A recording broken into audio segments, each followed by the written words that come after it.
Good morning students. Today our topic is high speed winds are accompanied by reduced air pressure. High speed wind की वजह से air pressure कम होता है या फिर लो प्रेशर प्रोड्यूस होता है. Fast moving air creates a region of low pressure. Fast moving air यानी तेज़ बहती हुई हवा वो लो प्रेशर का रीज़न क्रिएट करती है. मूविंग एयर को विंड बोला जाता है. So we can say that fast blowing wind creates a region of low pressure. Fast moving wind की वजह से लो प्रेशर का रीज़न क्रिएट होता है. फास्ट विंड का मतलब क्या है? High speed wind and low pressure means reduced air pressure. Fast wind का मतलब हाई स्पीड की विंड और लो प्रेशर का मतलब reduced air pressure. Atmospheric pressure reduce हो जाता है, एयर प्रेशर रिड्यूस हो जाता है. So yet another way of saying is that high speed winds are accompanied by reduced air pressure. इसलिए हम बोल सकते हैं कि high speed wind are accompanied by reduced air pressure. अब हम कुछ एक्टिविटीज़ के द्वारा शो करेंगे कि हाई स्पीड विंड की वजह से रिड्यूस्ड एयर प्रेशर क्रिएट होता है. अब जैसे कि आपने दो बैलून लिए, उनको आपने स्टिक के साथ हैंग कर दिया, थ्रेड की हेल्प से स्टिक के साथ हैंग कर दिया. फिर आप यहाँ पर इन दोनों बैलून्स के बीच में एयर ब्लो करोगे माउथ से, तो उनकी स्पीड की वजह से एक बार तो बैलून दूर जाते हैं, स्पीड की वजह से जाते हैं वो, लेकिन वो बाद में एक दूसरे के ऐसे पास आ जाते हैं जब आप एयर ब्लो करना बंद करते हो. तो क्यों? क्योंकि देखो यहाँ पर लो प्रेशर क्रिएट हुआ, साइड में हाई प्रेशर है, तो हाई एयर प्रेशर इन्हें यहाँ पर पुश करता है, जिसके कारण ये अंदर लो प्रेशर है, दोनों साइड हाई प्रेशर इसे पुश करेगा तो एक दूसरे के ये पास आ जाएंगे. तो इससे हमें पता चलता है कि हाई स्पीड विंड की वजह से लो प्रेशर रीजन क्रिएट होता है. Now fast moving air that means high speed wind blowing over an object can also lift the object up and producing a region of low pressure above it. Fast moving air जो किसी object के ऊपर से blow कर रही है वो उस ऑब्जेक्ट को लिफ्ट भी कर सकती है, उठा भी सकती है. अगर किसी चीज़ के ऊपर से फास्ट मूविंग एयर ब्लो करते हैं, क्यों?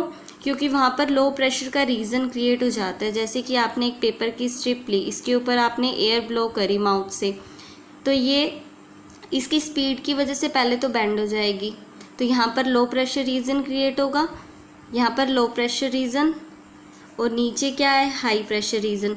जब आप एयर ब्लो करना बंद करोगे, यहाँ लो प्रेशर या हाई प्रेशर इसे इस तरह से पुश करेगा और ये फिर से सीधा हो जाएगा. ठीक है, यानी कि हाई स्पीड विंड की वजह से लो प्रेशर क्रिएट होता है और जिसके कारण ये जो स्ट्रिप थी ये अपवर्ड मूव करती है, सीधी हो जाती है. तो हमने देखा हाई स्पीड विंड की वजह से कोई चीज़ लिफ्ट अप भी हो सकती है. We have just learned that when air is blown over a strip of paper, जब स्ट्रिप ऑफ पेपर के ऊपर एयर ब्लो करते हैं, then the strip of paper is lifted up, तो ये पेपर की स्ट्रिप ऊपर की तरफ लिफ्ट अप हो जाती है. Because the fast moving air reduces the pressure above the paper strip, जो फास्ट मूविंग एयर है इसके ऊपर एयर प्रेशर रिड्यूस हो जाता है, कम हो जाता है. लेकिन यहाँ पर क्या है? हाई एयर प्रेशर है, जिसके कारण ये हाई प्रेशर इसे अपवर्ड पुश करता है और इसे लिफ्ट अप कर देता है. If high speed winds blow over the roof of houses, अगर हाई स्पीड विंड किसी घर की छत के ऊपर से ब्लो करती है तो वो ऊपर लो प्रेशर रीजन क्रिएट कर देगी. जैसे कि कोई घर है, यहाँ पर हाई स्पीड विंड ब्लो कर रही है, तो यहाँ पर लो प्रेशर रीजन और नीचे क्या है? High pressure. तो ये हाई प्रेशर, अगर ये छतें कमज़ोर हुई तो हाई प्रेशर के कारण ये ऊपर लिफ्ट अप हो जाएगी और फास्ट मूविंग एयर इसे ईजीली ब्लो कर देगी, यानी इसे उड़ा कर ले जाएगी इस रूफ को. If high speed winds blow over the roof of the houses it will reduce the air pressure above the roofs, इसके कारण ऊपर एयर प्रेशर रिड्यूस हो जाएगा. And if the roofs of houses are weak, अगर ये छतें कमज़ोर हुई, then higher air pressure from below, जो इसके नीचे हाई प्रेशर है वो इसे लिफ्ट अप कर देगा, which can then be blown away by the fast wind, जिसके कारण ये छतें फास्ट विंड के साथ इजीली ब्लो अवे हो सकती है, उड़ सकती हैं. Thus weak roofs of houses can be lifted, इसलिए जो हाउसेज की वीक रूफ्स होती हैं उसे आसानी से लिफ्ट अप हो जाती हैं and blown away by the high speed winds during a wind storm. और जब भी कोई आंधी तूफान आता है तो ये छतें आसानी से उड़ जाती हैं अगर ये छतें कमज़ोर हैं तो। नाउ और next topic is wind speed and wind direction. Wind की स्पीड और विंड डायरेक्शन के बारे में हम पढ़ते हैं। Wind speed and wind direction play an important role in the formation of storms. Wind speed और विंड की डायरेक्शन स्टॉर्म यानी तूफान लाने में एक इम्पोर्टेंट रोल प्ले करती हैं। अब जैसे स्टॉर्म्स कैसे, थंडर स्टॉर्म हो सकता है, साइक्लोन्स हो सकते हैं, टोर्नेडो हो सकते हैं। It is therefore necessary to measure wind speed and wind direction at a place. इसलिए विंड स्पीड और विंड डायरेक्शन को मेज़र करना किसी प्लेस में बहुत इंपॉर्टेंट होता है, ताकि हमें पहले से ही थंडर स्टॉर्म, साइक्लोन, टोर्नेडो इनके बारे में पहले से ही हमें पता चल जाए। The wind speed is measured by an instrument called anemometer. Wind की जो स्पीड है वो एक इंस्ट्रूमेंट से मेज़र की जाती है जिसे बोलते हैं एनीनोमीटर बोलते हैं। The most common type of anemometer consist of 3 or 4 cups mounted on a rod which can rotate freely. इसके ऊपर 3-4 कप लगे हुए होते हैं। जो एनीनोमीटर की रोड होती है उस पे 3-4 कप लगे हुए होते हैं जो फ्रीली रोटेट कर सकते हैं। The cups catches the wind. इनके अंदर विंड आती है एंड रोटेट, ये कप रोटेट करने लगते हैं। The greater the speed of wind faster the cups rotate. जितनी ज़्यादा स्पीड होगी विंड की उतना जल्दी ये रोटेट करेंगे। At the base of the anemometer is a scale. उसके बेस पर, उसके नीचे एक स्केल होता है। The speed of wind is read from the scale. जो विंड की स्पीड है स्केल से ही हमें पता चलती है, जो नीचे स्केल लगा होता है। अब इन्हें इंस्टॉल कहाँ किया जाता है? The anemometer is installed on a tall mast where wind blows freely around it. इन्हें लंबी बिल्डिंग्स की छतों पर, रूफ्स पर, उनके टॉप पर इंस्टॉल किया जाता है एनीनोमीटर को, जहाँ पर विंड फ्रीली मूव करती है, ब्लो करती है। अब विंड की डायरेक्शन भी डिफरेंट होती है। The direction of wind at a place is found by using N instrument called wind vane. Wind की डायरेक्शन विंड वेन से मेज़र की जाती है। देखो, विंड स्पीड एनीनोमीटर से और विंड की डायरेक्शन विंड वेन से। अब ये कैसे? We can find the direction from which wind is blowing by looking at the wind vane. हमें डायरेक्शन का पता चल जाता है इस विंड वैन की तरफ देखते ही। The arrow of wind vane rotates freely. इसके ऊपर एक एरो लगा होता है जो फ्रीली रोटेट करता है। The arrow of wind vane moves until it points to the direction from which the wind is blowing। ये एरो होता है, ये तब तक मूव करता रहता है जब तक कि उस डायरेक्शन में ना रुक जाए जहाँ पर विंड ब्लो कर रही है। If the arrow points to the south, अगर एरो साउथ की तरफ हमें पॉइंट किया हुआ हमें मिलता है, it shows that wind is blowing from the south direction. तो हमें पता चलता है कि विंड साउथ डायरेक्शन से ब्लो कर रही है। जैसे कि ये एनीनोमीटर है, इस पर ये कप लगे हुए हैं। इसमें जब विंड आती है तो ये गोल गोल घूमने लगते हैं। और ये स्केल है, इससे हमें इसके जैसे कि ज़्यादा स्पीड से विंड आएगी तो ये जल्दी जल्दी मूव करेंगे ना, तो ये स्केल से हमें पता चल जाता है कि विंड की स्पीड कितनी है। और ये क्या है? ये विंड वेन है। यहाँ पर ऊपर एरो लगा हुआ है, ये डायरेक्शंस हमें बता रहे हैं।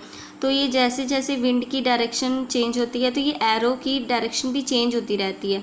अब जैसे अगर ये साउथ की तरफ पॉइंट हमें किया हुआ मिलता है ये एरो, तो हमें पता चलता है कि साउथ की डायरेक्शन से विंड ब्लो हो रही है। अब हम पढ़ते हैं कि high speed winds can be destructive. बहुत ज़्यादा हाई स्पीड से अगर विंड ब्लो होती हैं तो वो डिस्ट्रक्टिव हो सकती है, हमारे लिए विनाशकारी हो सकती हैं। अभी हमने पढ़ा कि विंड की वजह से बारिश आती है। This is the useful part played by the winds. यही यूज़फुल पार्ट है विंड्स का जो ये प्ले करती है, यानी इनकी वजह से जो बारिश आती है ये इनकी बहुत ज़्यादा यूज़फुलनेस है। But high speed winds called strong winds, जो हाई स्पीड विंड्स होती है जिन्हें स्ट्रॉन्ग विंड्स बोला जाता है, वो डिस्ट्रक्टिव भी हो सकती है कई बार, क्योंकि ये कुछ ऐसी सिचुएशन क्रिएट कर देती है नेचर में जिसके कारण डिज़ास्टर आता है। ह्यूमन बींग्स की लाइफ को खतरा हो सकता है, एनिमल्स की लाइफ को खतरा हो सकता है। ये बिल्डिंग्स को डिस्ट्रॉय कर सकते हैं, स्टैंडिंग क्रॉप्स को डिस्ट्रॉय कर सकती हैं। Wind plays an important role in the formation of thunder storm, cyclone, tornado which can cause disaster. Wind के कारण ये सभी साइक्लोन, जैसे कि थंडर स्टॉर्म, साइक्लोन, टोर्नेडो, ये सारे स्टॉर्म्स के टाइप हैं जिसके कारण ये सारे डिज़ास्टर हो सकते हैं। अब हम पढ़ते हैं कि ये tornado, storm, thunder storm, cyclone, ये सब होते कैसे और इनका इफ़ेक्ट कैसे होता है। तो पहले हमें इनके मीनिंग के बारे में जानना पड़ेगा कि स्टॉर्म क्या होता है, लाइटनिंग क्या होती है, थंडर क्या होता है। तो देखो वन बाय वन इनके बारे में रीड करते हैं। स्टॉर्म क्या होता है? तूफान, a period of violent weather, एक बहुत ज़्यादा वायलेंट वेदर का पीरियड विद स्ट्रॉन्ग विंड्स, जिस पीरियड में स्ट्रॉन्ग विंड चलती है यानी हाई स्पीड विंड चलती हैं, यूजुअली रेन भी होती है यानी तेज आंधी तूफान और बारिश का आना, इज कॉल्ड अ स्टॉर्म, उसे बोला जाता है storm. A storm is disturb state of earth atmosphere, ये अर्थ एटमोसफियर की डिस्टर्ब स्टेट होती है which affect the surface of earth, जो अर्थ की सरफेस को अफेक्ट करती है, and all the objects on it, जो अर्थ की सरफेस पे सभी सारी चीज़ें हैं उन्हें भी स्टॉर्म अफेक्ट करता है, इसे तूफान भी बोला जाता है। लाइटनिंग क्या होती है? बिजली का चमकना, वो होती है लाइटनिंग। और वो जो आवाज़ हमें सुनाई देती है बिजली के चमकने के बाद, उसे वहाँ बोलते हैं थंडर। लाइटनिंग, बिजली का चमकना, बिजली के चमकने के बाद थंडर सुनाई देता है हमें, यानी आवाज़ सुनाई देती है जो तेज़, उसे थंडर बोला जाता है। लाइटनिंग के बारे में पढ़ते हैं। A natural flow of high voltage electricity within a cloud which appears as a bright flash of light in the sky is called lightning. Cloud के अंदर एक हाई वोल्टेज इलेक्ट्रिसिटी का नेचुरल फ्लो होता है जो हमें एक bright flash या लाइट की फॉर्म में स्काई में शो होता है, जैसे कि ये है, इसके अंदर इलेक्ट्रिसिटी चार्जेस जनरेट होते हैं, तो उसी के कारण ये लाइटनिंग हमें दिखाई देती है ब्राइट फ्लैश की फॉर्म में। Please note that for a cloud to become electrical charged, एक क्लाउड के लिए इलेक्ट्रिकल चार्ज होने के लिए एंड प्रोड्यूस लाइटनिंग प्रोड्यूस करने के लिए temperature must be close to the freezing point of water. Cloud ने अगर लाइटनिंग प्रोड्यूस करनी है, इलेक्ट्रिकली चार्ज होना है, तो उसका जो टेम्परेचर होना चाहिए वो फ्रीजिंग पॉइंट ऑफ वाटर के बिल्कुल करीब होना चाहिए, क्लोज होना चाहिए। We will explain further when we discuss the formation of thunderstorm. After a while, lightning is usually accompanied by thunder. Lightning के बाद थंडर की आवाज़ सुनाई देती है, थंडर सुनाई देता है। थंडर क्या होता है? The loud sound which is heard little after a lightning. Lightning के बाद हमें एक ज़ोरदार आवाज़ सुनाई देती है, उसे बोलते हैं thunder. Thunder is produced by lightning as follow.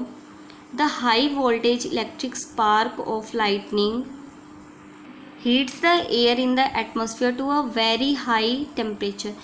ये जो लाइटनिंग प्रोड्यूस होती है ना, ये आसपास की, ये देखो बहुत ज़्यादा गर्म होती है, लगभग 27,000 डिग्री सेल्सियस इसका टेम्परेचर होता है जो लाइटनिंग प्रोड्यूस होती है। तो ये क्या करती है? लाइटनिंग आसपास की एयर को गर्म कर देती है, हीटअप कर देती है, जिसके कारण जो हीटेड एयर है वो बहुत ज़्यादा फास्ट मूव करती है। ठीक है, जो हीट हो गई एयर वो कूल एयर को एकदम से पुश करती हुई जाती है, धक्का मारती हुई जाती है। The extreme heating cause the air to expand at an explosive rate producing a loud sound called thunder. जो गर्म हवा है वो एक्सपैंड करती है एकदम से एट एन एक्सप्लोजिव रेट, विस्फोटक स्पीड से एकदम से एक्सपैंड करती है, प्रोड्यूसिंग अ लाउड साउंड, जिसके कारण लाउड साउंड प्रोड्यूस होती है, जिसे बोलते हैं thunder. Thus it is lightning which causes thunder. तो लाइटनिंग की वजह से ही थंडर होता है, आवाज़ सुनाई देती है, क्योंकि लाइटनिंग आसपास की एयर को गर्म कर देती है, उसके कारण वो जो गर्म हवा है वो हाई स्पीड से एक्सप्लोजिव रेट से एक्सपैंड होती है, जिसके कारण हमें आवाज़ सुनाई देती है। We will study after a while lightning and thunder are two characteristic features of thunder storm. अब हम थंडर स्टॉर्म के बारे में पढ़ेंगे, उसके दो इम्पोर्टेंट फीचर लाइटनिंग और थंडर के बारे में रीड करते हैं।